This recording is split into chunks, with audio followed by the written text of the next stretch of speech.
Here we talk about the test execution, which is also commonly known as simply testing. Testing is the activity that checks and reviews if the system behaves as expected. And all test activities that were done before in the workflow support either directly or indirectly the testing itself. And as a tester, you usually start with reviewing the test execution plan and consuming all the information you get with it. And depending how strict and well defined the framework you're working in is, there are then certain degrees of individual planning and freedom in the testing process that each tester has. Also at this point, the additional information of the test instructions are reviewed and taken into account for the following execution. When the test requires a specific test infrastructure, this will be also obtained following the defined requirements that the tester gets in the documents. This especially includes the readiness and the version of the test object and the system under test.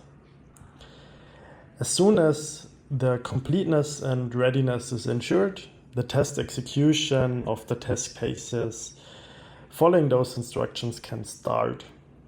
There is verification and validation, and those are two different things.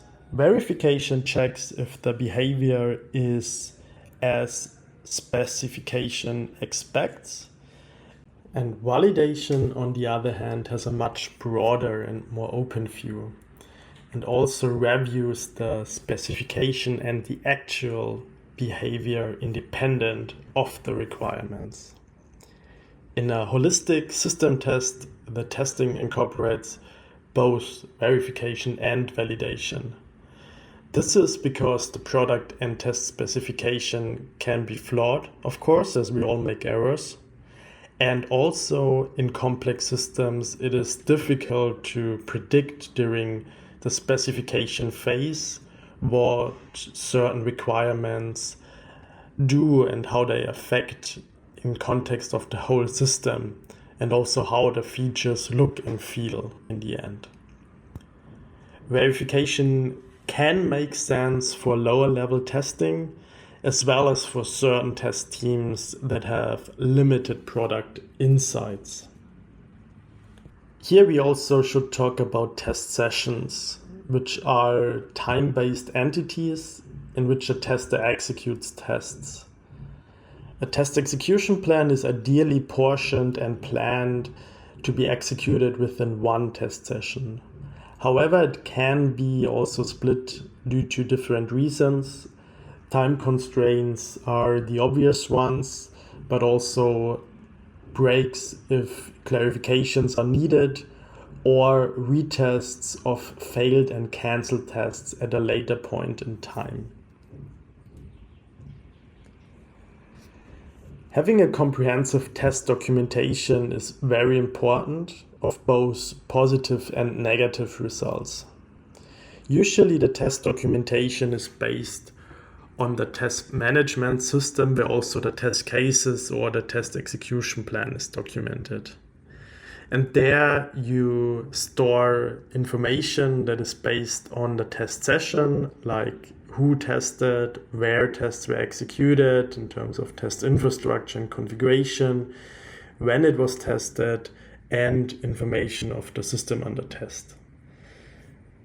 Plus also the information of the specific test cases, the test verdict, which we will have a look on the next slide in detail, test cancellation details, or also additional information of specific steps of the test case. The test result is the outcome of the test execution and is viewed as successful if there is a clear test verdict. If the system behaves as expected, the test passed. If not, the test failed. Besides those two reasons, a test can also be cancelled due to issues in the context of testing itself. For example, if there's an issue with the test specification, or the test planning was wrong, or an error in the test infrastructure, or any similar kind of problems. And these should be also handled in the test management system. And at a later point, they may be repeated after the resolution, or those tests are planned for a retest in the future.